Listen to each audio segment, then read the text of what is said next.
Mojang, 4J, Microsoft, Nintendo and Microsoft have teamed up for a Minecraft commercial that seemed strangely historic for those of us who grew up thinking about console generations as a series of figurative wars.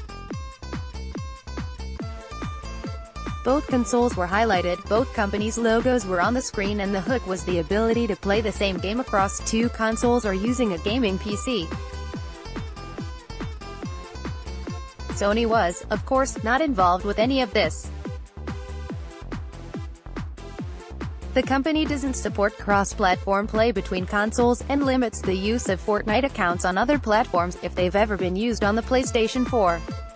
In the case of Minecraft, Sony's excuse from 2017 was that cross-platform support would make PlayStation 4 players less safe, a claim that Microsoft's Phil Spencer rejected out of hand. But it might be as simple as an economic issue. By the way, when I was at Sony, the stated reason internally for this was money, industry veteran John Smedley tweeted. They didn't like someone buying something on an Xbox and it being used on a PlayStation. Simple as that. Dumb reason, but there it is. Smedley used to be the president of Daybreak Game Company, which was once called Sony Online Entertainment.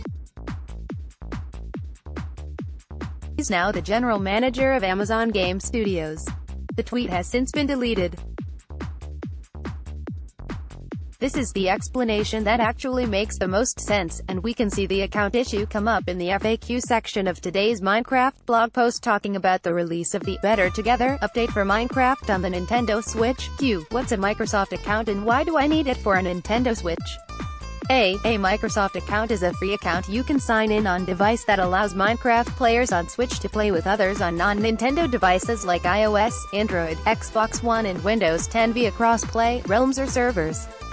Having a Microsoft account also enables the portability of your Minecoins and marketplace purchases to other devices and platforms. To create an account, click here. The game industry is turning into a business of accounts, not hardware, and you can guess how enthusiastic Sony must be about the idea of someone logging into a Microsoft account from the PlayStation 4.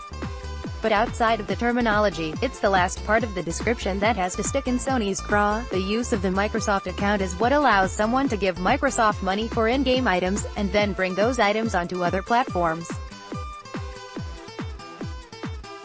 Sony only gets a cut of the revenue if these purchases are made on its platform, which is why this is a topic it's willing to be so stubborn about. And this is likely what Sony is afraid of in the grand scheme of things. Imagine a world where game accounts move from hardware to hardware willy-nilly, and purchases made on one platform were accessible everywhere. Where's the profit for the platform holders? If you buy all your content for a free-to-play game on another platform and use that content on the PlayStation 4, the hardware just becomes a conduit through which you play games you paid for on other platforms. Play part of cross-platform play is the least important aspect of this issue for Sony. The important issue is the use of third-party accounts to purchase things away from Sony hardware, and then using them on Sony's platform. So, why don't Microsoft and Nintendo care? My guess is that Nintendo is Nintendo, a company that has already played by its own rules and has ridden that sense of adventure directly into huge profits. Microsoft is currently way behind Sony in the console business, and this is a way to bring attention to something the Xbox can do that Sony refuses to match on the PlayStation 4.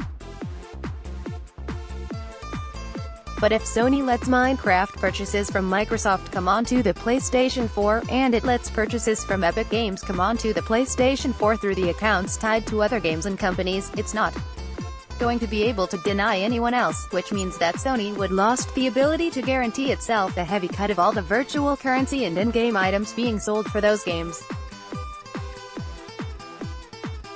That's the nightmare Sony is worried about, and that's why it's been so unwilling to budge. The question is how much pain the company is willing to endure before it decides the lost profit is worth the positive press and player contentment.